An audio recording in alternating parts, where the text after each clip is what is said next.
Allez, salut à tous, c'est Brice pour la chaîne Une Boule et vous voyez aujourd'hui je vais essayer de vous parler de ces trois boîtiers en même temps. Donc j'ai ici le Canon EOS R6 qui est mon boîtier à moi pour le coup.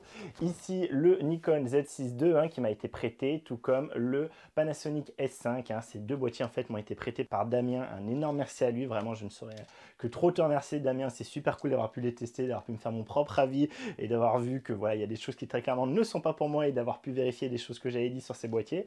Et donc, dans ces vidéos, l'idée, c'est voilà, d'essayer de les comparer un peu de point de vue global, sans essayer de trop rentrer dans les détails. Alors, en particulier, je ne vais pas rentrer à fond du tout dans les détails de l'aspect qualité photo, qualité vidéo. C'est quelque chose que je vous ai déjà largement expliqué dans tout le disclaimer que j'avais fait pour la vidéo de Nikon.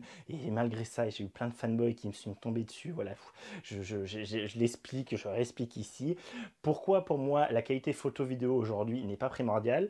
Déjà, moi, je ne pouvais pas attester parce que j'ai des objectifs complètement différents entre ce que j'ai. J'ai un 20-60, un 20-60 f3.5.5.6 sur le Pana, j'ai mon 15-35 f2.8 sur le Canon, j'ai un 24-70 f4 sur le Nikon.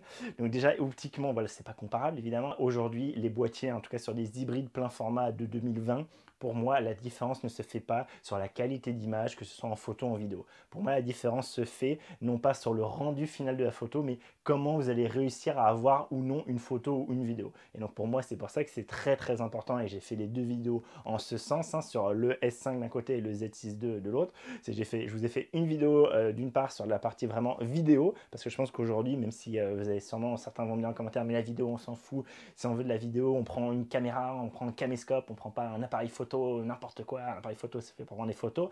À mon avis, c'est complètement stupide de dire ça, même si c'est peut-être pas votre usage. Et si c'est pas votre usage, il n'y a pas de souci. Mais je pense qu'il y a beaucoup de gens qui, comme moi, sont de plus en plus 50-50 entre photo et vidéo. Et la vidéo, à mon avis, aujourd'hui, un des critères qui fait le plus se démarquer, se départager à les boîtiers, que ça plaise ou non à certaines personnes. Et donc, c'est pour ça que je vous ai parlé en utilisation vidéo, comme moi je m'en sers pour faire ces vidéos YouTube. Vous avez vu, j'ai fait plein de vidéos en vlog, en présentation de produits pour voir l'autofocus, la stabilisation, etc., etc. Retournez voir tout ça. Vous avez toutes les vidéos, les playlists en fiche là-haut et en description ci-dessous, déroulé à retrouver le lien.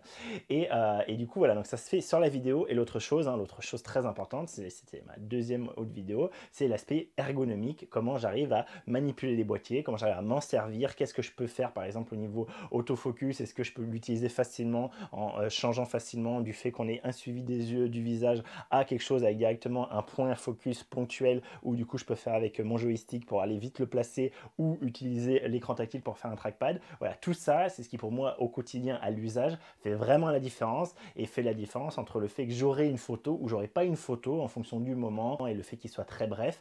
Je préfère avoir quelque chose qui fasse peut-être une un peu moins bonne photo et j'insiste à mon avis sur le rendu final. Vous allez voir que c'est très compliqué de faire une différence et je pense d'ailleurs que peut-être je vais d'abord vous faire un petit sondage avant de vous donner quel boîtier est quoi. C'est essayer de faire un truc où, voilà, où il y aura quelle est votre photo préférée, est-ce que vous préférez plutôt en général la marque Canon, Nikon, Panasonic, est-ce que vous pensez que cette photo est plutôt de Canon, Nikon, Panasonic, et j'essaierai de faire des résultats de tout ça, de faire un peu parler les données, voir si vraiment justement on voit quelque chose sur le rendu des photos et qu'il y a une tendance qui sort. À mon avis, il n'y en aura pas ou très très peu et ça sera des choses qu'on pourra très bien corriger en touchant un peu l'héros. Et voilà, il y a un photographe qui patouille un peu dans les photos. À mon avis, aujourd'hui, dire que tel boîtier est 1000 fois supérieur au niveau plage dynamique, c'est complètement pipeau sur cette gamme de boîtiers là et on sera sur quelque chose de très proche, peu importe le boîtier, et c'est vraiment pas là où ça va se jouer. J'insiste, pour moi où ça va se jouer, c'est l'ergonomie et l'utilisation, ce qu'on va pouvoir faire avec. Voilà, cette intro étant faite, je vais commencer par justement vous rappeler, vous faire un petit récapitulatif en comparaison de ces trois boîtiers, de qu'est-ce qui m'allait sur l'un sur l'autre ou pas.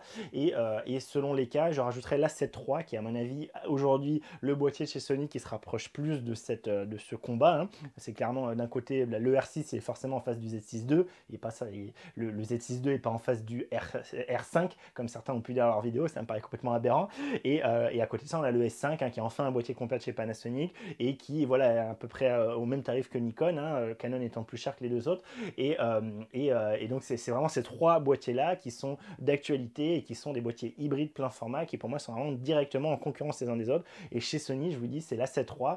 On aurait l'A7C, mais l'A7C n'a pas un double slot de carte SD. Il a un EVF tout rikiki. On est vraiment sur un boîtier beaucoup plus compact, un type APS-C. Donc, pour moi, c'est pas type dans la taille APS-C, hein, c'est un plein format, mais c'est un petit boîtier. Et du coup, pour moi, aujourd'hui, hein, si on doit le comparer à ces boîtiers, on les compare à l'S7 III à défaut d'avoir un S7 IV. Et du coup, je vous dirai de temps en temps ce que moi je pense. Hein, allez voir la vidéo de Damien, je vous mets ça en fiche. Damien a fait un récapitulatif de tout ça où il donnait ses résultats sur différents paramètres. Et je vous dirai, moi, quand ça me vient en tête, ce que j'en pense par rapport à ce que j'ai en tête de l'A7 III que j'ai eu très longtemps. Et après, j'ai eu l'A7R3 aussi et j'ai pu tester l'A7S3 il n'y a pas très longtemps. Donc voilà, j'ai quand même tout ça assez en tête. Donc niveau ergonomie, alors niveau ergonomie, hein, alors je sais que ça va faire grincer les dents de beaucoup de personnes, mais pour moi le Nikon Z6 II est très loin derrière. Alors pour info, là c'est le M1 Mark III qui me filme avec le 10-25 de chez Leica dessus, hein, d'accord. F1.7, là je suis à F1.7. Du coup voilà, le Z6 II, catastrophique pour moi, vraiment, hein, je vous dis, j'ai jamais vu ça, moi, hein, mon usage, retournez voir mon historique, tout ça, moi qui ai eu beaucoup de boîtiers hybrides ces derniers temps, en particulier en micro 4 tiers, j'ai jamais vu ça. C'est le boîtier avec lequel j'ai eu le plus de difficultés à tout faire, avec des trucs qui me paraissent aberrants qui manquent dedans, des menus imbitables pour moi, mais vraiment imbitables, hein.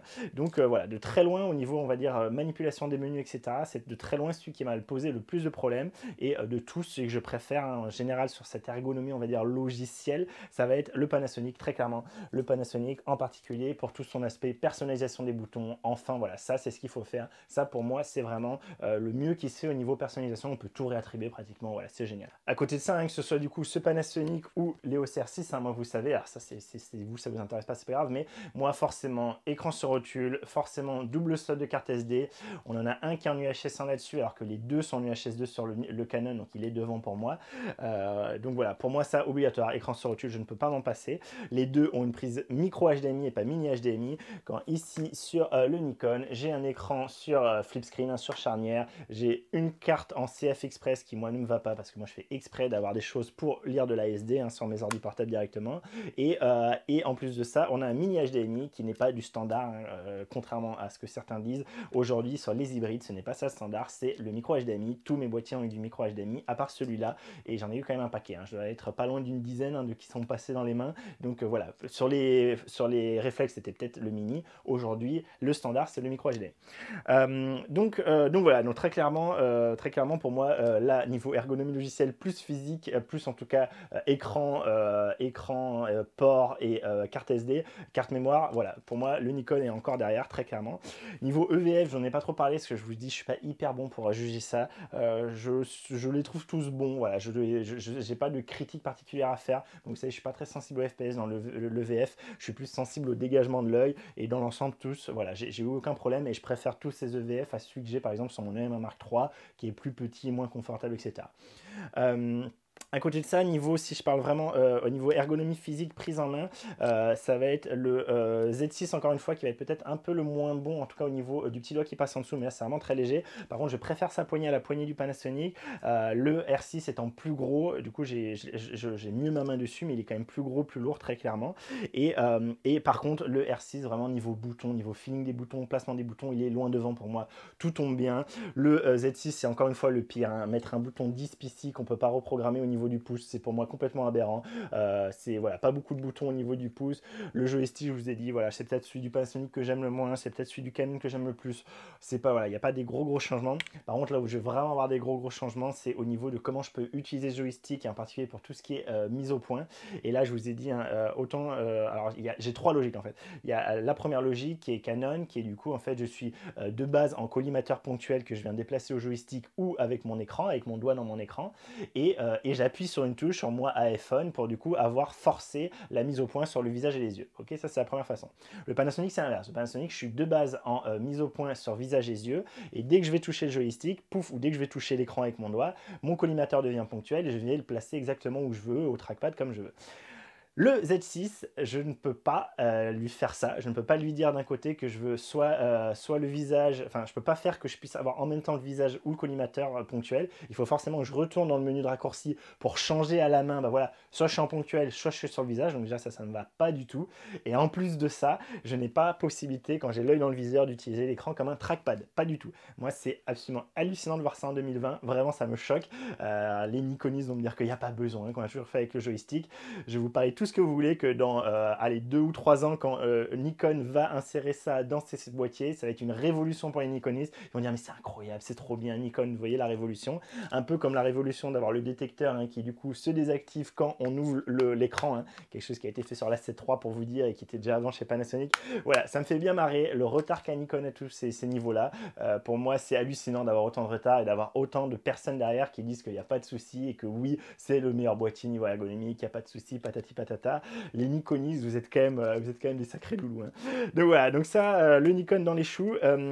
Au niveau du joystick, quand même, petite précision, que ce soit le Panasonic ou le Nikon, on va bien pouvoir bouger le collimateur en diagonale, ce qu'on ne peut pas faire sur le Panasonic. Par contre, malgré ça, je préfère quand même bouger le collimateur au joystick sur le Panasonic que sur le Z6 II, parce que je trouve qu'il est vraiment trop laggy. Hein, je vous l'ai montré, retournez voir mes vidéos, c'est vraiment, on a l'impression qu'il y a du lag. Tous ont un tactile qui marche bien, qu'on va vraiment pouvoir utiliser vraiment, hein, pas comme chez Sony par exemple. Hein, par exemple, l'A7 III, très clairement, dans les choix à ce niveau-là, on va pas pouvoir l'utiliser dans les menus, on va pas pouvoir l'utiliser dans la galerie.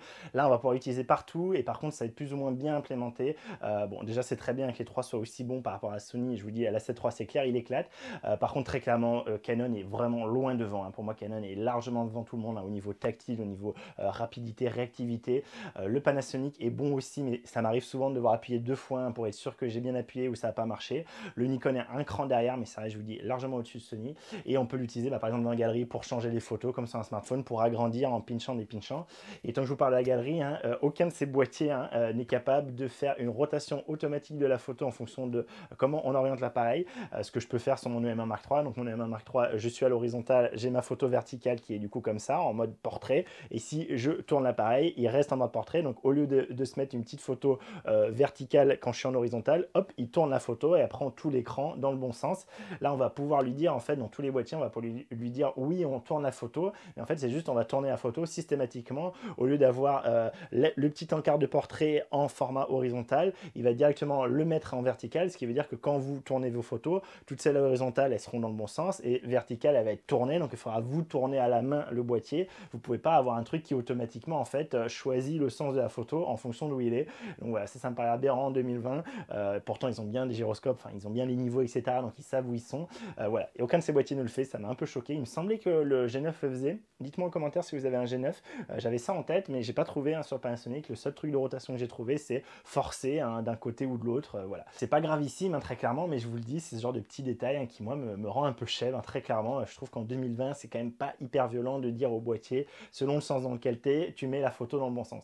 Autre chose, hein, un aspect plus général, plus global, que je ne vous ai pas dit avant, en fait, je vous l'ai dit dans chacun arrive à se recharger directement, on peut charger le boîtier en USB-C, c'est pareil, je sens que les anciens vont me dire « Ah, recharger une batterie dans un appareil photo directement, ça fait chauffer la batterie, ça abîme l'appareil, etc. etc. » Aujourd'hui, c'est plus du tout le cas, il n'y a aucun problème de recharger une batterie dans son appareil, on n'est pas besoin d'avoir un chargeur externe, tant mieux s'ils nous le fournissent, moi j'adore qu'ils nous fournissent un chargeur externe, mais on peut très bien recharger le boîtier directement avec une powerbank par exemple, ça permet de sauver plein de photos de quand on est en déplacement, en voyage, de ne pas être emmerdé. Et donc tout se permet de le faire. Par contre, hein, précision, il n'y a que ici le Panasonic S5 qui va vraiment pouvoir se recharger avec un câble USB-A vers USB-C. Les 3 sont en USB-C, hein, le port d'accord de recharge. Et donc c'est le seul qui va pouvoir se charger avec un USB-A vers USB-C, donc avec du 5 volts, hein, du classique, ce qu'on peut avoir par exemple sur une prise d'ordi ou un chargeur de téléphone tout basique. Et les deux autres, hein, que ce soit le Nikon ou le Canon, pardon, on va être obligé de passer via un câble USB-C vers USB-C en Power Delivery. Donc avec une puissance, un wattage plus élevé. Et donc ça peut être problématique. Hein. Par exemple, moi, pour mon allume-cigare, j'ai dû acheter un allume-cigare avec Power Delivery pour pouvoir recharger mon boîtier directement dans ma voiture. Sinon, j'étais je ne peux pas recharger ni le Canon ni le Nikon Z6 comme ça avec un chargeur standard. Donc voilà, ça c'est à prendre en compte. Le Panasonic est devant à ce niveau-là. À côté de ça, un autre truc que je vous ai dit, le Nikon a une règle d'écart. Il n'a pas une grille des tiers. On ne peut pas afficher une grille des tiers ou autre chose qu'une grille d'écart sur le Nikon. Voilà, ça me paraît complètement aberrant aussi, que ce soit en photo ou en vidéo. On ne peut pas afficher non plus sur ce Z6 II, même en photo, à la fois toutes les infos autour, plus le niveau. Hein, c'est soit l'un, soit l'autre. Si on a le niveau, on n'a que le niveau à l'écran avec les grilles. Voilà, ça me paraît aberrant. Donc pareil en vidéo, hein, c'est bien dommage. Et en vidéo, je vais pas... donc en vidéo, le Canon, je vous l'avais dit, hein, la vidéo, dès que je lance l'enregistrement sur le Canon, j'ai plus ni mes grilles, ni mon niveau. Donc catastrophe absolue pour moi. Sur le Canon, j'ai pas du tout les barres de son. Hein, ok. Les barres de son, je peux les avoir sur le Z6 Z6 II, mais que si j'ai pas le niveau. Je peux pas avoir à la fois le niveau et les barres de son. Les barres de son, je les aurai avec les autres infos. Voilà. Et je crois que j'ai fait le tour pour toutes ces aberrations. Et évidemment, hein, le Panasonic de son côté, hein, lui, voilà, c'est quand même autre chose. On peut avoir les grilles, l'histogramme, le niveau, tout ce que vous voulez en même temps, décalé, vous décochez ce que vous voulez, vous faites votre vision comme vous le souhaitez, sans être emmerdé. Vous avez les barres de son dès que vous branchez un micro externe. Avec le micro interne, elles apparaissent pas, par contre, c'est un peu dommage. Mais à part ça, voilà, vous avez toutes les infos, ça marche bien. Quand vous le branchez un écran externe, c'est propre, ça fait des petits caractères, ça fait pas un truc qui prend tout moche. Voilà, vraiment à ce niveau-là, niveau ergonomie vidéo, quand on utilise le boîtier pour la vidéo, c'est vraiment excellent. Et par contre, défaut, et c'est le même défaut sur tous, mais j'étais surpris, je pensais pas qu'il le ferait. Je ne peux pas avoir à la fois, hein, c'est quelque chose qu'on m'avait dit sur le R6, je l'avais pas explicité, et c'est vrai que moi je m'en sers pas, je me sers pas des zébras, mais plusieurs personnes avaient fait la remarque. Oh là là, le R6, on peut pas avoir à la fois les zébras, donc pour la surexposition, et le focus picking quand on est en manual focus. Alors moi je me sers très peu des zébras et je suis jamais en manual focus, donc c'est pour ça que je n'ai pas spécialement fait gaffe, mais effectivement j'ai vérifié, et ni le Canon, ni le Nikon, et malheureusement ni ce Panasonic. Alors pour moi le G9 le permettait, mais je suis pas sûr non plus, dites-moi en commentaire. Voilà, ça c'est possible sur aucun des trois, et je pense que c'était possible sur la 7 III, mais je suis pas sûr, dites-moi en commentaire si vous savez. Donc voilà, ça c'est un peu dommage, c'est soit focus picking, soit zébra, on peut pas avoir les deux en même temps, quand on est en vidéo, très clairement c'est pas possible. Toujours sur la vidéo, il n'y a que le Panasonic S5 qui permet de faire un enregistrement double, un backup en fait, quand on fait un enregistrement vidéo sur les deux cartes en même temps. Le Canon, c'est pas possible. Le Nikon, j'ai pas trouvé non plus, c'est pas possible. Je vois comment faire, hein, que ce soit le Canon ou le Nikon pour la photo, il n'y a pas de souci, on a bien le backup, il n'y a pas de problème. Pour la vidéo, par contre, à ma connaissance, c'est que lui qui permet d'avoir l'enregistrement sur les deux cartes en même temps. Donc pour un vidéaste pro, à mon avis, rien que ça, déjà, c'est clair que ça fait un peu la diff. Donc ça, c'est pour la vidéo. Après, on va avoir de la 4K 60 fps sur lui, sur le R6, et hypothétiquement, dans un futur, en février, quand Nikon voudra bien sortir une mise à jour, normalement sur le Nikon Z6 II aussi. Bon, moi je crois un peu que ce que je vois, vous savez, hein, surtout avec les constructeurs, je me méfie énormément. Par contre, attention, vous avez vu, hein, cette 4K 60 fps sur le Panasonic, c'est énormément croppé. Hein. Je vous l'ai montré, je vous l'avais déjà dit à la sortie. Pour moi, c'est une 4K 60 fps qui va être très difficilement utilisable. À côté de ça, tous vont pouvoir faire de la 1080 120 fps. Et par contre, ça va être lui le seul qui va permettre d'avoir le son en vidéo. Le Z6 II, il va à la fois permettre d'avoir ce mode SNQ, on va pouvoir lui dire ok, je veux que ce soit ralenti 5 fois par exemple si j'étais en 120 fps et je le veux en 24 fps. C'est très clair aussi comment il nous le dit, vraiment il n'y a pas de souci là-dessus, c'est très clair. Contrairement à Canon qui fait sa sauce, on ne sait pas du tout où il se débrouille. Et on peut surtout, hein, c'est le seul à faire ça, on peut avoir de la 1080p 120 fps avec du son, ce que je trouve génial. On n'est pas obligé d'avoir le ralenti qui est fait, on peut avoir une vraie vidéo avec du son. Donc vous pouvez filmer tout le temps en 1080p 120 fps et ponctuellement faire des ralentis si vous le voulez. Je trouve que c'est un confort d'utilisation et je trouve que c'est très bien qu'ils aient permis ça. Aucun autre boîtier à ma connaissance de tout ce que j'ai eu ne permet de faire ça. Vraiment, moi c'est la première fois que je vois ça et je trouve ça assez foufou. Et donc bien joué Nikon à ce niveau-là. Les deux autres vont automatiquement ralentir la vidéo. Alors vous allez pouvoir régler, hein, en particulier sur le Panasonic, vous allez pouvoir régler très précisément le ralenti que vous voulez avoir. Et justement en parlant de ralenti, le Panasonic, en plus des deux autres, va pouvoir monter jusqu'à 180 fps. Par contre, que ce soit, alors je crois que c'était, donc il y a 120, je crois qu'après c'est 145 et 180 fps, je sais plus trop, je vous le montre, mais que ce soit 145, en tout cas la valeur intermédiaire, et 180 fps, vous n'aurez pas l'autofocus, vous aurez uniquement le focus manuel. Donc voilà, vous perdez cette option-là et ça sera forcément du ralenti aussi. J'ai quand même l'impression que le Canon, au niveau de son autofocus, dans ce mode-là, est meilleur. En parlant d'autofocus, bah, j'en parle, hein, du coup je le fais là, en tant que j'y suis. Voilà, Canon pour moi, assez largement devant, enfin, en tout cas bien devant. Il serait aussi devant un A7 III par exemple, hein, très clairement, en particulier sur tout ce qui est détection des yeux, du visage et en particulier sur les animaux. C'est très impressionnant ce qu'il arrive à faire, hein, sur les oiseaux, même sur mon chien, même arriver à avoir l'œil de mon chien, le fait qu'on puisse avoir tout directement ensemble, avoir animaux plus humains ensemble si on veut. Pareil sur le Panasonic, on peut le faire, sur le Nikon on peut pas le faire, on est forcément soit humain soit animaux, ça m'embête beaucoup. Mais à côté de ça par contre, donc ça c'est le petit défaut du Z6 II, par contre très clairement, soyez sûr là-dessus, l'autofocus du Z6 II en particulier en vidéo éclate l'autofocus du Panasonic S5. Il éclate, c'est vraiment, mais sans aucune mesure. Le gros défaut, et peut-être le seul vrai gros défaut de ce Panasonic S5 et de Panasonic en général, c'est cet autofocus à détection de contraste. Je vous l'ai toujours dit, je vous l'avais dit dans ma vidéo quand ce boîtier était sorti, je vous avais dit c'est de la connerie, évidemment que ça sera pas bon, et évidemment c'est pas bon.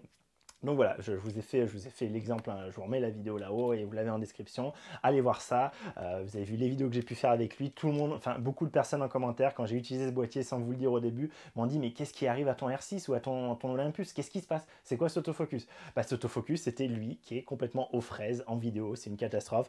En photo, c'est un peu moins grave, mais très honnêtement, ça va pas. Voilà, s'il y a un truc qui va pas, c'est l'autofocus, malheureusement. Et s'il n'y avait pas ce problème-là, je conseillerais ce boîtier plus que les autres. Aujourd'hui, je ne peux pas le conseiller juste pour ça. Pour mon utilisation, c'est pas possible, c'est trop merdique. L'autofocus est nul. Voilà, l'autofocus pour l'heure actuelle, pour aujourd'hui, comparé à ce qui se fait sur le marché, c'est vraiment, vraiment très loin de ce qui se fait ailleurs.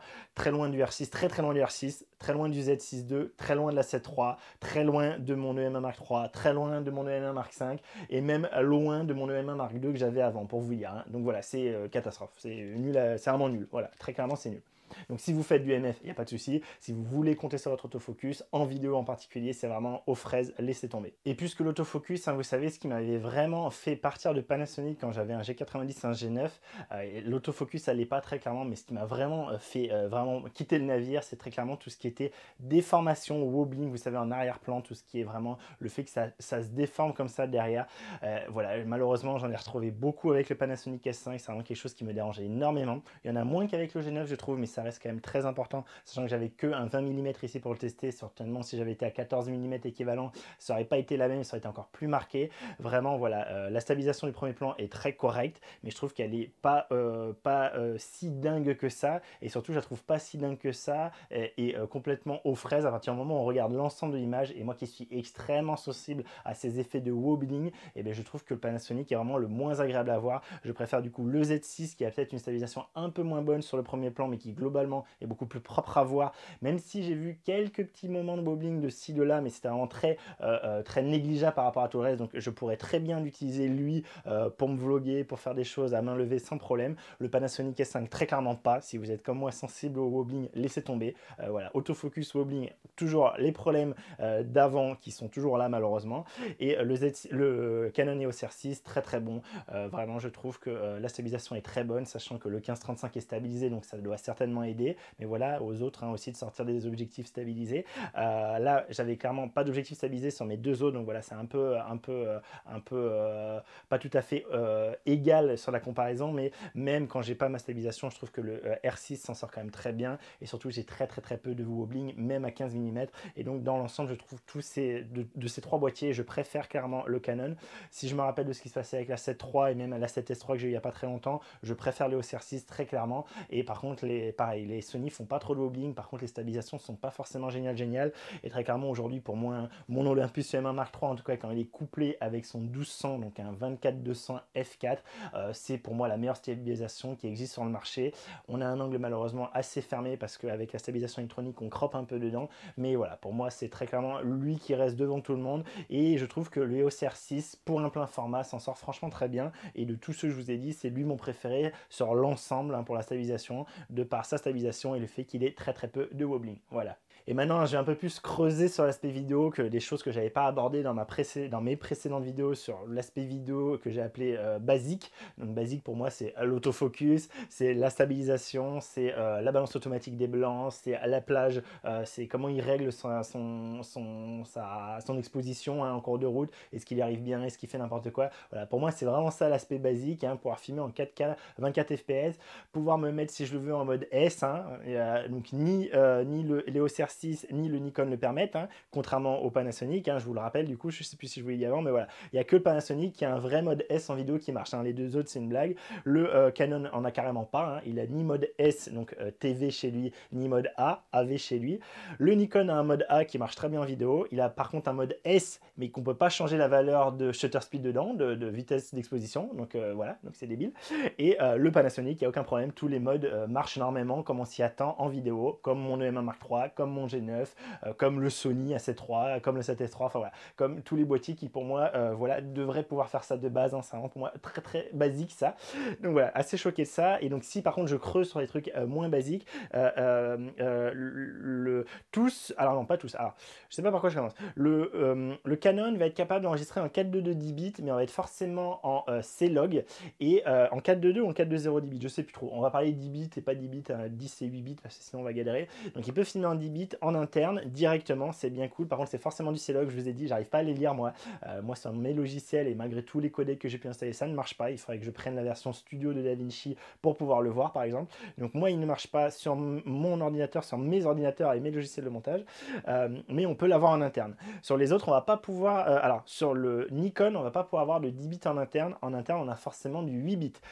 Sur le Panasonic on peut avoir du 10 bits en interne et c'est vachement mieux fait sur le Canon, c'est-à-dire qu'on n'est pas obligé de passer en, je sais pas ce que c'est lui son log à lui, hein, en Vlog je crois, on va pas être obligé de passer là-dessus, et en fait on va voir directement quand on choisit dans nos menus, dans nos résolutions, on va avoir du coup la résolution, le framerate, mais également le bitrate, et également du coup est-ce qu'on est en 420 8 bits, 422 ou 420 je crois 10 bits, et donc on a tout qui est indiqué, et donc c'est ce que je vous ai dit, hein, par exemple j'ai vu que sur l'aspect SNQ au ralenti, forcément hein, en 4K 60 fps, j'ai au final un bitrate qui est égal à ce que j'ai en 4K 24 fps. Donc en fait pour plus de deux fois plus d'images, j'ai un bitrate qui est équivalent, donc forcément la qualité va s'en ressentir. Donc voilà, mais ça j'ai pu le voir parce que j'ai l'info, alors que dans le Canon j'ai pas du tout l'info à l'écran, c'est qu'une fois que je vois les fichiers que je m'en rends compte, je vous l'avais dit dans la vidéo, hein, sur l'aspect vidéo du S5, et par contre effectivement le Canon je crois qu'il monte à 245 mégabits par seconde en 4K 60 fps, quand il est à 100 mégabits par seconde en 4K 24 fps, donc là c'est logique, on a bien un bitrate qui augmente avec les frames par seconde. Le Nikon, je vous l'ai dit, j'ai pas de 4K 60 fps, donc je peux pas vous le dire, et le Nikon vraiment ne va pas permettre de faire du 10 bits en interne. Par contre, le Nikon va permettre en externe de faire non seulement du 10 bits, mais également du 12 bits et du 12 bits RAW. Donc ça c'est assez foufou et c'est quelque chose, une critique, c'est quelque chose que du coup voilà on aurait pu me dire mais voilà le Nikon est le seul à le faire. Donc c'est vrai, c'est le seul à le faire avec un enregistreur externe. Par contre petite blague, hein, je vous l'affiche, c'est pas de base, hein. C'est-à-dire que moi quand je vais dans mes menus je n'ai pas ça. Et en fait il faut que, donc c'est bien précisé même en français dans les petites lignes, hein, qu'il faut le renvoyer à un centre Nikon pour du coup qu'il y ait une manipulation qui soit faite dessus. Donc il faut l'envoyer, attendre que ce soit fait et le récupérer. Et c'est payant cette histoire-là. Alors j'ai pas réussi à trouver le prix en français, j'ai pas cherché pendant 3 ans parce que j'ai pas que ça à foutre non plus. Mais en tout cas, j'ai trouvé la page américaine et en gros, c'est 200 $ hein, pour pouvoir avoir cette option d'enregistrer en RAW, en ProRes RAW même, sur un enregistreur externe, un Atomos Ninja 5 par exemple. Hein. Donc voilà, donc ça c'est super cool que l'option soit là.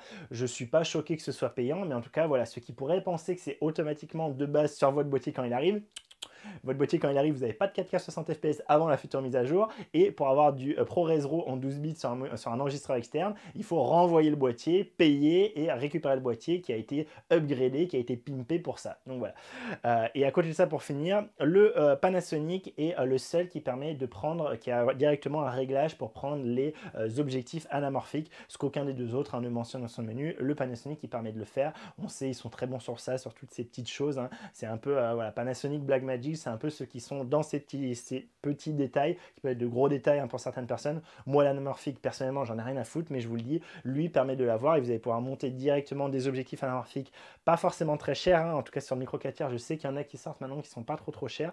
Donc voilà, c'est pour vous le dire, lui il le peut, les deux autres le permettent pas. Et en tout cas, tout ce qui est navigation en vidéo, très clairement pour l'ensemble, on va dire ergonomie logicielle niveau vidéo, pour moi, le Panasonic éclate les deux et éclate la 7S3, la 7 III, très clairement, pas la 7S3, la 7S3 est du niveau du Panasonic, voire meilleure, et la 7S3 va être bien meilleure que le Panasonic sur l'aspect autofocus, mais il n'y aurait pas cet autofocus et ce hobbling de merde sur le Panasonic, vraiment, il explose les autres, mais de très loin en vidéo, sur tout ce qui permet de faire, en tout cas tout ce qui est réglage, facilité de réglage, etc.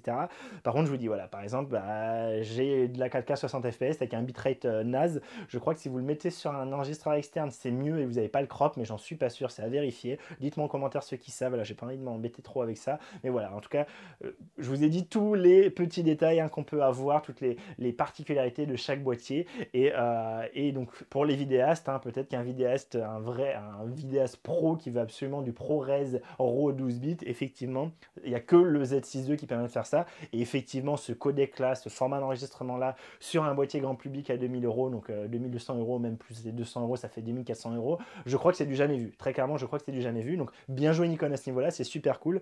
Par contre voilà, ça serait bien du coup de mettre des trucs de base comme le mode S, comme le fait d'avoir le niveau quand on veut, enfin, voilà, plein de toutes les choses que j'ai pu dire qui sont à mon avis assez nazes chez Nikon, mais voilà, dans l'ensemble vous savez tout sur ces boîtiers. Allez, je vais quand même finir en parlant un peu de photos, même si je vous l'ai dit avant, je ne veux pas m'étendre là-dessus. Je pense que voilà, faites-vous votre propre opinion sur les images que je vous montre. Mais à mon avis, aujourd'hui, hein, vraiment, la différence va être relativement minime. Hein. C'est tous des bons capteurs, c'est tous des bons boîtiers pour faire des belles photos, des belles vidéos quand on arrive à les faire. Et du coup, je ne vais pas tellement m'étendre dessus. Ce que je vais vous dire quand même, hein, c'est que au niveau justement des RAW, il n'y a que le Panasonic qui ne permet pas de faire des RAW compressés. En tout cas, je n'ai pas trouvé, hein, si vous le savez, mais moi, à ma connaissance, Panasonic ne fait pas ça et je ne l'ai pas trouvé là-dessus.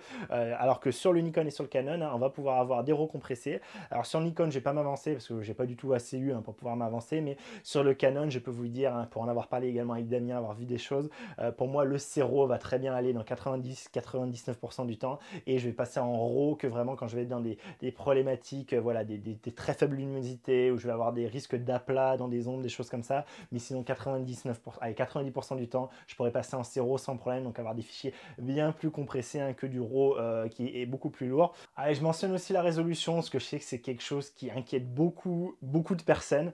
Alors moi, en plus, hein, je vous refais juste un micro-point historique. Retournez voir ma vidéo, un sujet sur l'historique de tous mes boîtiers. Mais moi, quand je suis passé à l'hybride, hein, mon second hybride après de la PSC, hein, ça a été un A7R2. Donc je voulais vraiment beaucoup de pixels pour pouvoir recropper dedans, pour pouvoir utiliser la PSC en photo, des choses comme ça. C'était quelque chose que j'aimais beaucoup, mais j'ai assez vite déchanté hein, dans le sens où c'était des fichiers très lourds, très compliqués à stocker, à manipuler, enfin surtout à stocker.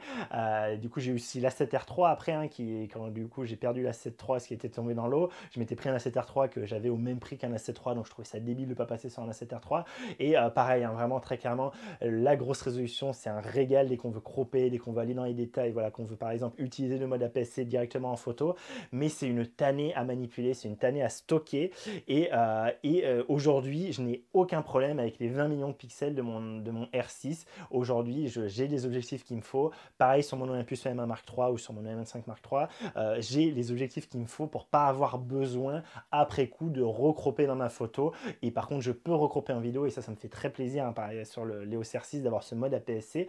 Mais en photo, hein, j'arrive à me débrouiller. Je n'ai déjà sur les capteurs que j'avais très résolus, au final je m'en servais très peu de ce recrop. C'était très rare que je croppais de 50% pour avoir un gros zoom en plus. C'était très rare au final. Et j'en suis revenu de ça. Et aujourd'hui, je n'ai aucun problème à avoir 20 millions de pixels. Et moi personnellement, quand j'utilise des photos, quand je les édite, etc., je ne vois moi personnellement aucune différence quand je les utilise entre 20 millions de pixels et 24 millions de pixels sur le Z6 II et le Panasonic S5. Pour moi, il n'y a aucune différence. Je ne peux pas parler hein, de photos sans parler de rafale quand même un minimum, parce que là, il y a un tel gap entre ces trois boîtiers. Alors ici, hein, je vais faire tous ces tests avec cette même carte, hein, d'accord, cette même carte mémoire qui est, il va pas y arriver, est-ce qu'il y a... Non, il y arrive, bien joué. C'est une Nexar 2000X, hein, donc qui monte à 300 mégabytes par seconde, 1 mégaoctet par seconde.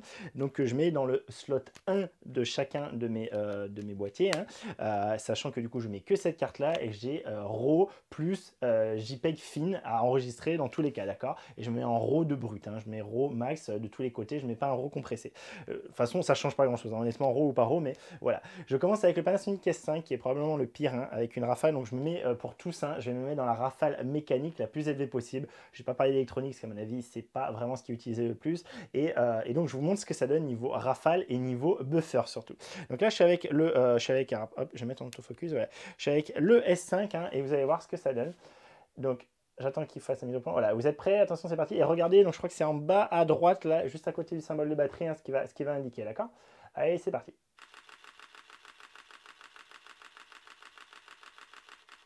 Et voilà.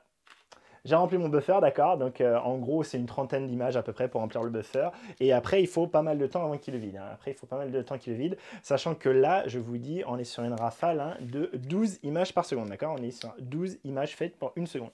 Donc c'est pas ultra violent, hein, très clairement. Et on va voir ce que donne le Z6 II. Le Z6 II, lui, va monter à 14 images par seconde.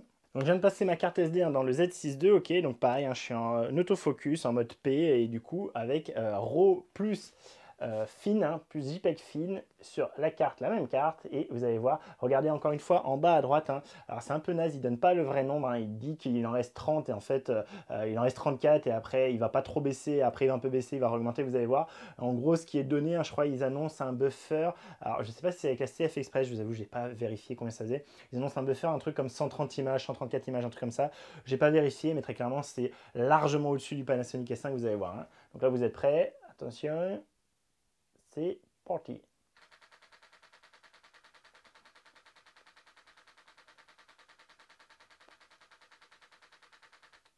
Voilà. Et vous voyez, il arrive quand même plus à vider le buffer que le S5. Vous avez vu, c'est quand même, il arrive un peu enchaîné derrière. C'est plus la grosse rafale, mais il arrive quand même un peu à faire ouh, ouh, ouh, ouh. Donc voilà, ça m'a l'air très correct, hein, vraiment, il n'y a pas de souci là-dessus. 12 images par seconde, un buffer qui m'a l'air de tout à fait se tenir. J'attends qu'il finisse de le vider, vous voyez là sur la LED, ça y vient de finir. Et je passe maintenant la carte hein, sur le R6. Et donc avec les EOS R6, hein, sur le mécanique, on va être qu'à 12 images par seconde, donc comme sur le Panasonic, hein, alors que le Nikon monte à 14. Sauf que vous allez voir que niveau buffer, hein, c'est pas la même. Hein. Donc je me suis mis en H+, hein, d'accord. Je me suis mis en H, je vous le montre, hein, du coup, c'est ce qu'ils appellent eux ici, hop, H+. Donc H+, c'est du 12 images par seconde. Hop.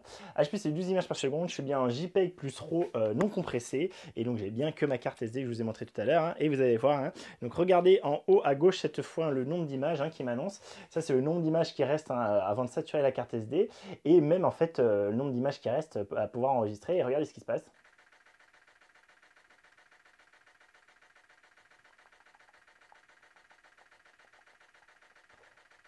Alors, j'ai pas regardé le nombre de bases, hein, vous l'avez du coup dans la vidéo, vous pourrez revenir si vous voyez, parce que ça m'a l'air assez clair quand même sur l'écran, mais en fait le truc là, c'est que ça, avec le R6, je peux le faire à l'infini en fait.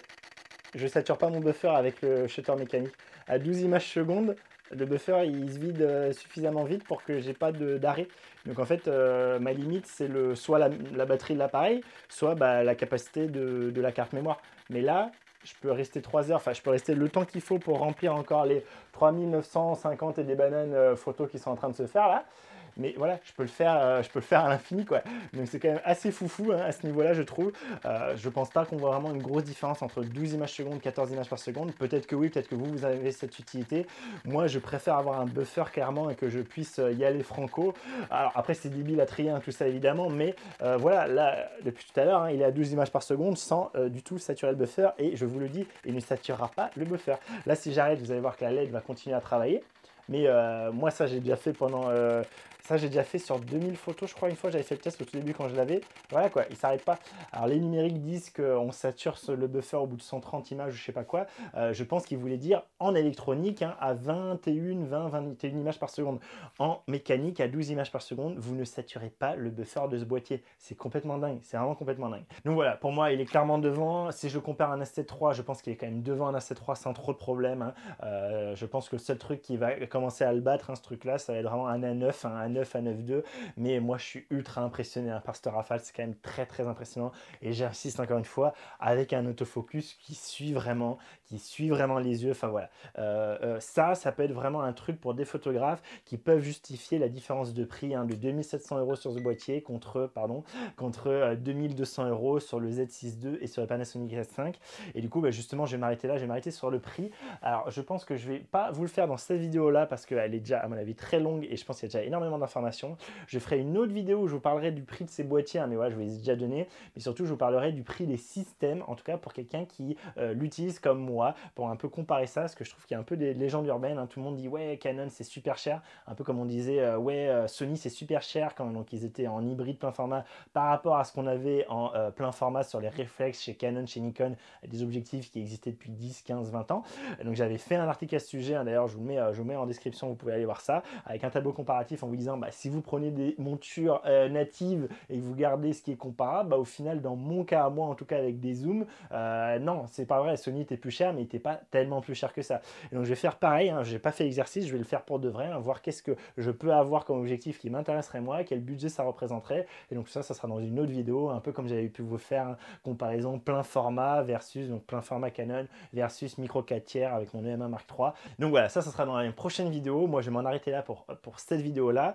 J'espère du coup qu'elle vous a plu, que ça vous a permis de voir plus clair. Hein. Retournez voir mes vidéos sur le S5 d'un côté, sur le Nikon de l'autre et toutes mes vidéos. Hein. Vous avez toute la playlist sur le R6. Il y a énormément de vidéos dessus. Hein. Les autres, c'était des tests clairement moins poussés. C'est pas mes boîtiers, c'est boîtiers prêtés temporairement. Je pouvais pas, hein, là, moi, le R6, vous voyez, j'ai pas encore fini de vous sortir tous les tests alors que ça fait 3-4 mois que je l'ai. Donc c'est pour vous dire, je ne pouvais pas faire les tests aussi poussés hein, sur ces boîtiers-là qui ne sont pas les miens très clairement.